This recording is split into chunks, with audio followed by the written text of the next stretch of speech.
Hey YouTube, it's your boy Dev back again. Another Slowed Sunday.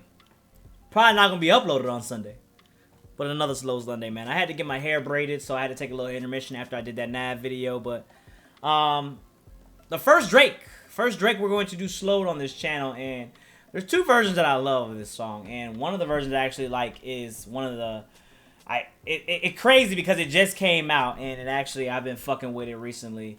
And for me, man, slow music, there's certain pitches that hit you, right? And I always say certain slow tracks, to hit it perfection, you have to find a certain, you know, whether it's 1.5, 1.4, or 0.5, 0.75, 0.85.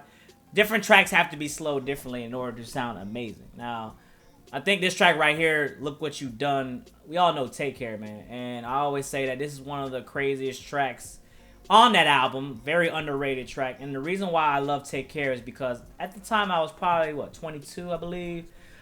Yeah. No, actually, no, I was 20. I was 20 years old when Take Care came out because we couldn't buy alcohol. So when we all gathered, the 100 beers, you know, we took advantage of that, and those were some great times we had at a party. So as I listen to this track, man, you know, while I do love Drake and I love Take Care, man, when I get into these heartfelt tracks, where I get into these very deep meaning tracks, you know, they always hit me a different way because I have so many memories tied to them. If one thing I got to give you advice is, if you guys want advice from me, I always say the one thing you do is you got to stay young, bro. Enjoy your youth while you can. Don't overlook your youth. While I may be 30 right now and I'm thriving and I'm doing great, one thing you can't get back is being young. One thing you can't get back is the nonchalant, carefree vibe, the vibe of no responsibilities, just getting out of high school, enjoying life, you know, still finding the thrill of things, drinking when you're not supposed to type shit. I feel like a lot of people kind of just, you know, let those years go by, and, you know, they're not really living in, like I said, people don't really realize they're in the moment until, you know, later on, after in the past. You got to realize that you're in the moment, that's a moment, you know what I'm saying? So, hold on, let me just check this real quick. Hold on.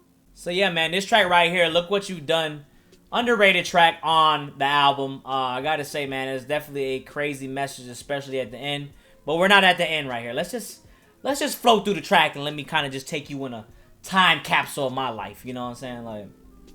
Like '09 in your basement, and I'm in love with Meami. Oh, Nevi? I think my favorite one is Jay. My bad, Nevi. It's like '06 in your basement, I'm in love with Jay. Alright, my bad. In love, but it fell through because I wasn't ready. And then you ask shit, and we argue about spending money on bullshit. I think the reason why I love this track as well is I love the piano keys kind of just subtly, you know, kind of caressing your ears, you know, kind of just, you know, getting you into this mood that's basically going to kind of take you over at the end of the track, when you'll see that when we get there. But the reason why I love this track is I remember we had a kind of a father figure in all of our lives, of our best friends' lives. I speak when I say our, I mean my best friends.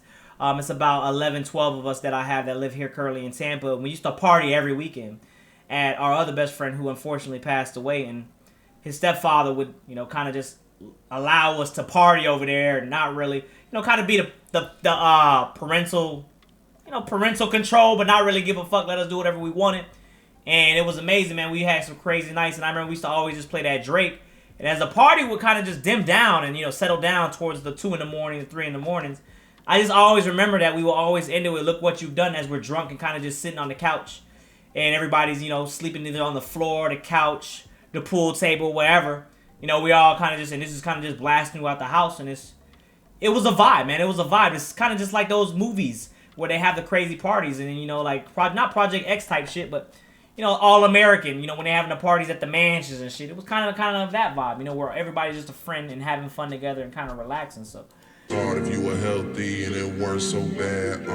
Maybe I should walk up the street and try and get a job in the bank. Just leave it up to me, Jay and Neeks. We'll probably end up robbing the bank. Then Wayne calls on my phone. Conversation wasn't that long. And I also love this track too because it shows a lot of reflection from Drake. Now, as we all know, Drake is the megastar that he is nowadays. He's the you know, he is that guy. You know, more slaps than the Beatles. It's true.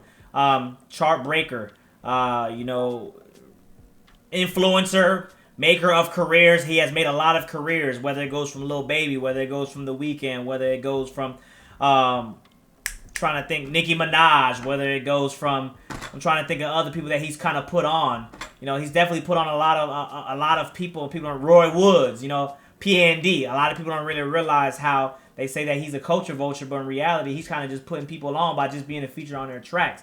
That's how much influence he has. Elon Musk level of influence. So I think that right here, man, kind of just shows you the pure and the start of, you know, the amazing career that Drake started. And it's just crazy when you look back at how humble he was and how innocent it all was for him at the beginning, being this new artist, not knowing what he was going to become, the Goliath that he is in today's music. That's kind of crazy when you actually listen to this track. Slow. Look what you done. Look what you done. It's like 06 in your backyard. I'm in love with Jade. And another funny thing is, too, one of my best friends is actually married to, we used to always party with his now current wife. Her name was Jay, and we used to always be there, and, you know, that was actually some fun times. He was away in the military, but we was all homies and we were all family, so we was all chilling. And I think that part right there was also funny, too, because her name was Jay, and we always, when it got to that part, you know, 06 in your backyard, in love with Jay, we just laughed about it. You know, that was also all kind of funny because he was there in 06 in the backyard, in love with Jay. Like, so that's kind of a funny kind of story, a coincidence that he can always use that line to stick to her. That's just kind of cool. Touch with the music, you said, either way I'll be a star.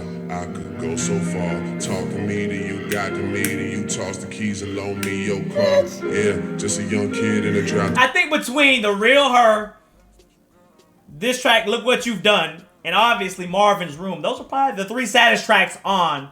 Shot For You is bad too, but like those are probably the three saddest tracks on the album. And I think that while it's building you up, again, if you ever drive to this song really late at night and you feel the vibes and you feel the sadness, and you just think about any sad situation and you apply it to this, I guarantee you'll be in your feelings. It'll fuck you up. I promise you. It'll fuck you up. Like, it'll really fuck you up. I miss you after all the things that we've been through. I got you. Yeah, look what you've done. Arguably, probably the saddest part out of the whole album, other than Marvin's Room, the saddest part in Drake's, at that time, in Drake's discography. This part was just so heartfelt. And why I say this version, look, this is what I want you guys to do. As much as I love that I can do this, go in the comment section, find me. I'm going to put the link in the video in the comments. But click on that video, comment, bro. Change somebody's life. Because I always told you, man, when I saw this video and I listened to it, man, this shit was crazy. It was better than the Rum World's version. I believe Rum World actually did it. That's the version I like. But it's better than the Rum World's version. Listen to this one when it gets to this part. And I guarantee you, bro, this shit kind of, it hits your heart, bro. I am here sitting with my son. Gives me the fucking shivers, bro. That shit gives me so much goosebumps. Just the way his grandmother's voice is just, it just sounds even more painful and more, she just sounds so thankful, and it just shows you how Drake just did it all and he accomplished his dreams, and it was just the start, bro. Like, that shit right there, I feel like if you've ever been to that point where all your goals have been reached and the success is finally working out for you and everything that you strive for is coming into place, there is not a feeling out there that I can say that is equatable to that. At least that I don't know. Maybe your firstborn child, I don't know that yet. I can't relate.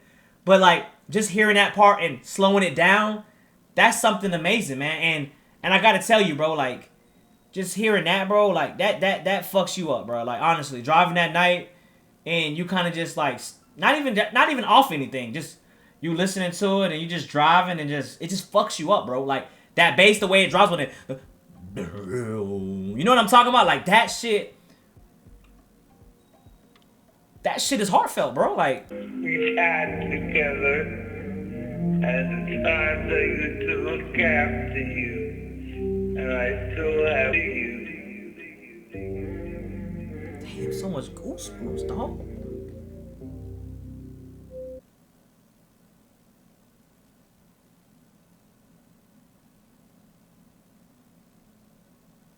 Don't take advantage of your youth, bro. If the one thing that always reminds me of that song, I am thankful for where I'm at today in today's world, but if I could go back and we could all be young, me and my friends, and we could do it all over again between Take Care and the Yellow Album from Don Kennedy, you know, between that and The Weeknd, House of Balloons also was a time. I just feel like, man, I wish that I could tell everybody, each and every one of y'all, you only can get to be 21, 20, 19 once, 22, 23 once. You don't get to do it again. While I have all money now and I'm older and I'm able to travel the world and go wherever I want, T-Pain said it best, bro. I had the most fun when I was broke. Like, yeah, the struggle was, it hurt, but it just made you appreciate the mud more, what I feel like. And I feel like, you know, you can't really scold it into a 21-year-old's head or 20-year-old's head like, dog, don't get old, bro, you young, bro, like that. Like, nah, bro, like, it's all about experience and whether or not you're aware of the time you are in. You know what I'm saying? Like, you can only, some people are more woke. I think that's what the definition of woke is. Some people are actually woke and understand where they're at because their third eye is open and they're looking. And some people just don't realize, like, until it's too late when they old and like, oh shit, I fucked up because your ass wasn't woke. That's my definition of being woke. And I think that this track right here, not only does it remind me of nostalgia and just a time of me growing up with my friends and kind of just looking around and like, damn, we don't even, we all still hang out, but we don't get those moments like we got. The freedom is not there no more. There's now relationships involved. There's now kids involved. You know, there's not the fun time where we were carefree and had those moments, bro. So what I tell you guys, this is my advice to you guys, just go ahead and enjoy shit like that and have fun and don't take anything for granted because there's one thing that's undefeated in this world, and that's fucking time. Time is undefeated. You ain't never gonna be Father Time. It's always gonna be one step ahead of you. So that's all I gotta say about that. But, man, hey, look what you done. Onasis M. Go find me in the comment section. Like I always say, the one thing that I love doing on my channel, that I love doing on my Twitch, is the fact that I can change somebody's life. The way I say that is because you guys don't understand, me being a YouTuber, 10K views, 20K views may not seem like a lot to me now. Something I need to look in the mirror and understand that that's something that people don't even get. Because I'm still worried about 100K views, 500K views. I'm still worried about other shit because the small things kind of sometimes slip away and don't matter to me no more. But for new YouTubers that are starting up, I'm telling you right now, if this dude saw fucking 500 likes on his video and he saw 5,000 views, that shit would change and make his day. And maybe make him into a great YouTuber because that's all he needed was one motivation, one push, one thing to move him, to drive him, to get that fire started with him. Like, hey, I can fucking do this. So that's what I love to do. And I've done it for a couple channels. Reborn, Kid Cudi. I've done it for The Void, Kid Cudi. I've done it for Jack Harlow, 21C Delta. I've done it for a lot of these channels, whatever. And I put on because I like to see people around me eat. Whether the Dylans, the Tabbies, whether the Seans, even when he was under me at 5K subs. You know, John Denton, when, you know, I saw him, he was doing good. TC the Top Cat. I try to put everybody on because at the end of the day, if those reactors become big reactors, then the reacting community as a whole grows.